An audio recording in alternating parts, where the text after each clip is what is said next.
新冠病毒从最早的就是原始株阿尔法走到今天的奥密克戎，最早的咳嗽比较重，痰比较多，但是现在的咳嗽，一个是出现率很高，但是呢，它的那个咳嗽的痰的量的现在明显在减少，包括他得了就是新冠肺炎，也没像过去那么重了，但是就是好了以后，他的咳嗽还是很重，而且个别人还有加重的感觉。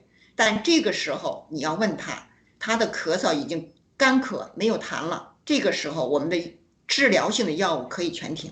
严重的人咳嗽能持续1个月左右，不用紧张。咳的时候让他买点那个含片，你咳得重的时候赶紧往嘴里含一片，1个月左右基本上就下去。个别重的，因为它是一种支气管黏膜的一种高敏状态，主要是这个因素。严重的人个别时候晚上吃个抗过敏的药物，氯雷他定啊、地氯雷他定啊、西替利嗪之类的，够了，足够了。现在越来越发展到最后奥密克戎症状轻了，但是因为有症状，就像刚刚说的，心理压力比较大。肺我需要不去拍片呢？不需要。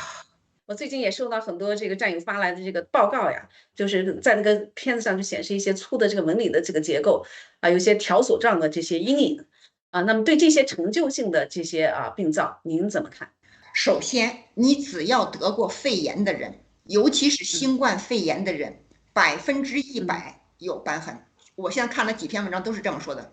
那么这个时候呢，首先是我们的乙烯半胱氨酸是对这个肺的纤维化是有治疗作用的，600毫克，至少早晚2次给上去。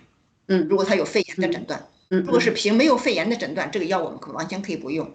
但是，一旦有肺炎的诊断，我们后面一定要记着把这个药用上去，而且这个药多用点。就是你当初得这个肺炎的时候，对，它能够减少肺纤维化的程度。那您觉得就是像这些，如果肺炎的话，我很早的上一些激素，会不会减少？那按照它的血氧指标，我们按照激素的量会调。